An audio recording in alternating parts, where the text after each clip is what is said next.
தாவேக்காவை சேர்ந்த ஒரு பெண் நிர்வாகி காலையில இருந்து பனையூர் அலுவலகத்துக்கு வெளியில போராட்டம் நடத்திட்டு இருக்காங்க.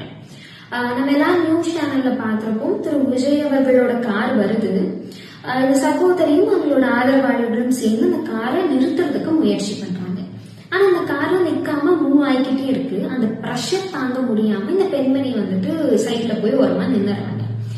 என்னோட கேள்வி என்னன்னா, திரு விஜய் அவர்கள் அந்த காருக்குள்ளதான் உட்கார்ந்துட்டு இருக்காரு. நீங்க கீழே இறங்கி வந்து பதில் சொல்லனா கூட அது பரவாயில்ல. அட்லீஸ்ட் அந்த காரத்தை நிறைய கீழே இறக்கி விட்டு வாங்கம்மா, எதுனாலும் அலுவலகத்துக்கு வாங்க, நம்ம அங்க வந்து பேசிக்கலாம் அப்படின்னு சொல்றதுக்கு அவருக்கு என்ன பிரச்சனைன்னு எனக்கு தெரியல.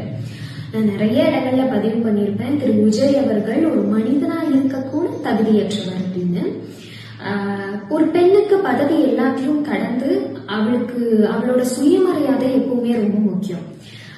எனக்கு திராவிட முன்னேற்ற கழகம் அந்த சுயமரியாதையும் தன்னம்பிக்கையையும் என்னோட கருத்துக்களை சுதந்திரமா பதிவு பண்ணக்கூடிய ஒரு நிலையும் கொடுத்திருக்காங்க அப்படிங்கிறதுதான். திராவிட முன்னேற்ற கழகத்துல இருக்கிறதுக்கு எனக்கு ரொம்ப சந்தோஷமா இருக்கு. அதை விட எனக்கு நான் இப்ப தமிழக வெற்றி கழகத்துல இல்ல அப்படிங்கிறது அதை விட ஒரு சந்தோஷமான விஷயம்.